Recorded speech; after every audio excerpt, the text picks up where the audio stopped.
ফজরের নামাজ পড়া। ফজরের নামাজের মাধ্যমে শয়তানকে পরাজিত করা হয়। যে ফজরের নামাজের মাধ্যমে দিনটা শুরু করলো, পুরাটা দিন শয়তান তাকে ধোঁকা দিতে থাকে। কেমনে? ক্বালা রাসূলুল্লাহ সাল্লাল্লাহু আলাইহি ওয়াসাল্লাম, আল্লাহর নবী বলেন, ইয়াকিদুশ শাইতানু আলা কুল্লি কাফিয়াতি রাসিকু আহাদুকুম ইযা হুয়া নামা সালাসা উকাদিন। আল্লাহর নবী বলেন, যখন কোনো মানুষ ঘুমাইতে যায়, ঘুমানোর সময় শয়তান ওই মানুষের পিছনে তিনটা গিট দেয়। কয়টা গিট? তিনটা গিট দেয়।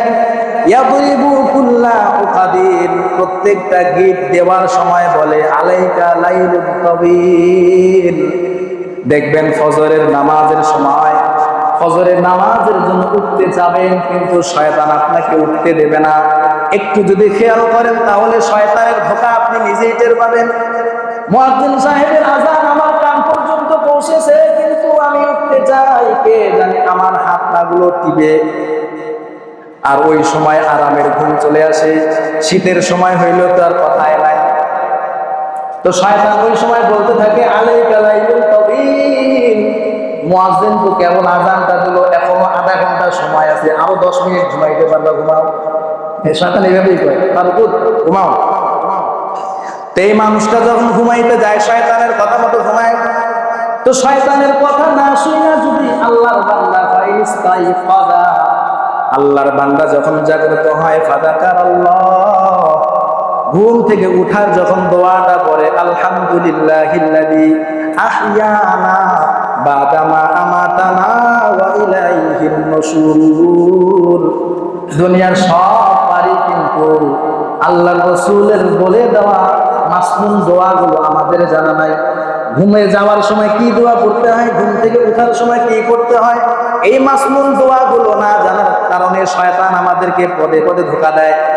আপনি ফজরের সময় যখন ঘুম থেকে উঠবেন, ঘুম থেকে উঠার সাথে সাথে যদি ঘুম থেকে উঠার দোয়াটা পড়েন, আল্লাহর রাসূল বলেন, ইনহাল্লাত রুকুদা, ওই শয়তান আমাদের পিছনে যে তিনটা গিট দিয়েছে, প্রথম দোয়াটা পড়ার সাথে সাথে একটা গিট খুলে যায়।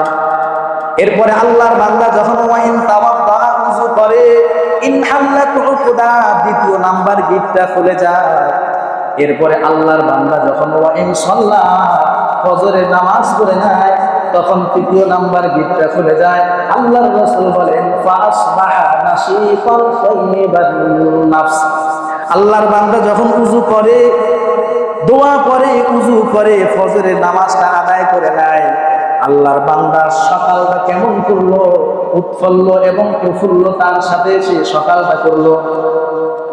আর ওয়াইল্লা, যদি ফজরের নামাজটা আল্লাহর বান্দা না পড়ে, ফাসবাহা খাবিতান নাফসি কাসলানা, আল্লাহর বান্দা সকালটা করলো এমন ভাবে অলস মনে সে ঘুম থেকে জাগ্রত হয়। তো শয়তান ঘুমানোর সময় তিনটা গিট দেয়। আল্লাহর বান্দা যখন ঘুম থেকে উঠা দোয়া করে নেয়, একটা গিট খুলে যায়। দুই নাম্বার যখন ওযু করে, দ্বিতীয় নাম্বার গিটটা খুলে যায়। তৃতীয় নাম্বারে যখন আল্লাহর বান্দা ফজরের নামাজটা জামাতের সেইটা এসে করে নেয়, তৃতীয় নাম্বার গিটটা খুলে যায়। সারাদিন শয়তানের ধোঁকা থেকে আল্লাহ ওই বান্দাকে হেফাজত করে। এজন্য ফজরের নামাজটা হলো মেন নামাজ। সব জিনিসের মূল আছে না একটা, তো নামাজেরও মূল আছে। নামাজের মূল কি? ফজরের নামাজ হলো মূল নামাজ। ফজরের নামাজের মাধ্যমে আপনি আপনার দিন শুরু করলেন, এশার নামাজের মাধ্যমে আপনি আপনার দিন শেষ করলেন। তো ফজরের নামাজটা যদি আমাদের ভালো হয়, তাহলে শয়তান আমাদেরকে ধোঁকা দিতে পারে। কিন্তু